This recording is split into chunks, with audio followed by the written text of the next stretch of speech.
একটা সময় তুমি চুপচাপ ছিলে, যাকে একদিন কেউ বিশ্বাস করে, কিন্তু তুমি বিশ্বাস হারাওনি নিজেকে নিয়ে। মানুষ কেবল তখনই তোমাকে নিয়ে হাসবে যখন তুমি এমন কিছু করতে যাচ্ছ যা তারা করতে পারে না। প্রত্যেক সাফল্যের গল্প শুরু হয় একটি মাত্র শব্দ দিয়ে, অসম্ভব। কিন্তু সেই অসম্ভব শব্দটাই একদিন হয়ে যায় আমি পেরেছি। ততটাই শক্ত হয়ে গিয়েছো। তোমার ব্যথা একদিন তোমার শক্তি হবে।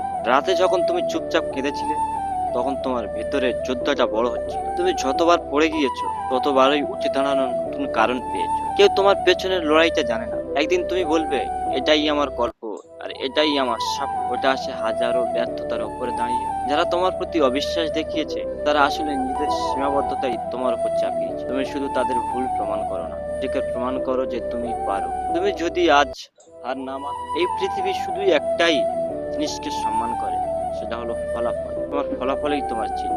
যে ব্যথা তুমি আজ অনুভব করছো, ওটাই একদিন তোমার সবচেয়ে বড় প্রেরণা হয়ে দাঁড়াবে। একদিন তুমি হাসবে যখন সেই একই জায়গায় দাঁড়িয়ে মানুষ তোমার প্রশংসা করে। তোমার গল্প হবে অনুপ্রেরণার গল্প। কিন্তু সাফল্যের পথে সবাই একদিন একাই ছিল। তুমি শুধু এগিয়ে যাও, ধীরে চললেও কোনো সমস্যা নেই, থেমো না। যতক্ষণ না তুমি তোমার নামটা ইতিহাসে লিখে দাও, ততক্ষণ হাল ছেড়ো না। যারা তোমার শুরুটা দেখেছে, তারা একদিন তোমার শেষ গল্পে বসবে, আর সেই গল্পের নাম হবে এই গল্প তোমার সাফল্য। তুমি পারবে। তোমার গল্প এখনো শেষ হয়নি। তুমি এখনো লিখছো তোমার সাফল্যের ইতিহাস।